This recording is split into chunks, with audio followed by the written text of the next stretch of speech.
नमस्कार रसिक श्रोते हो. कल्पना टॉक शो या आपल्या पॉडकास्ट सिरीजमध्ये मी पुन्हा एकदा तुम्हा सर्वांचं मनपूर्वक स्वागत करते. आज दत्त जयंती, अवतारत्रयाचा, करुणामय गुरुतत्वाचा आणि अनंत कृपेचा दिवस. आज आपण बोलणार आहोत दत्त जयंतीबद्दल. दत्तगुरूंचा जन्मदिवस म्हणजे भक्तांच्या मनात नव्या प्रकाशाचा उदय. दत्तगुरू हे केवळ देव नाहीत, ते गुरु, मार्गदर्शक, करुणासागर आहेत. दत्तात्रयांचा अवतार म्हणजे ब्रह्माचं ज्ञान, विष्णूची करुणा आणि शंकराची अनंत शक्ती. दत्तगुरूंचा महिमा असा आहे की भक्त कितीही थकलेला असला, हरवलेला असला तरी ते एका क्षणात अंतर्मनातील अंधार दूर करून टाकतात. असं म्हटलं जातं की जिथे भक्ताची प्रामाणिकता असते तिथे दत्ताची कृपा थांबत नाही. हेच गुह्य गुरूंच्या परंपरेतून आपल्याला समजतं. श्री गुरुचरित्र हा ग्रंथ म्हणजे भक्तांसाठी आध्यात्मिक मार्गदर्शकच.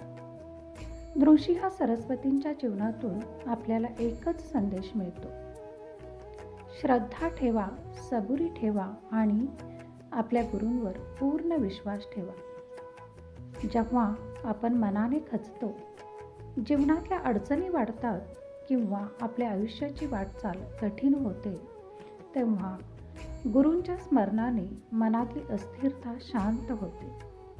त्या क्षणी हा दिव्य मंत्र, दिगंबरा दिगंबरा श्रीपाद वल्लभ दिगंबरा, मनाला जणू आकाशासारखी विशाल शांती देतो.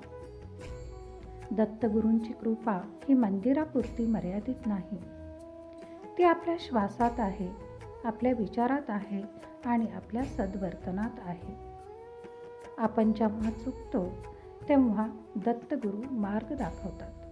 आपण जेव्हा रडतो तेव्हा ते आपल्याला सांत्वना देतात आणि आपण जेव्हा प्रयत्न करतो तेव्हा ते आपल्या पाठीशी उभे राहून म्हणतात, जा, मी आहे तुझ्यासोबत. आज दत्त जयंतीनिमित्त आपण अंतःकरणातून एक प्रार्थना करूया. दत्तगुरू, आमच्या मनात ज्ञानाचा दिवा लावा, विचारांना सात्विकता द्या आणि जीवनाला योग्य दिशेने नेण्याची शक्ती द्या.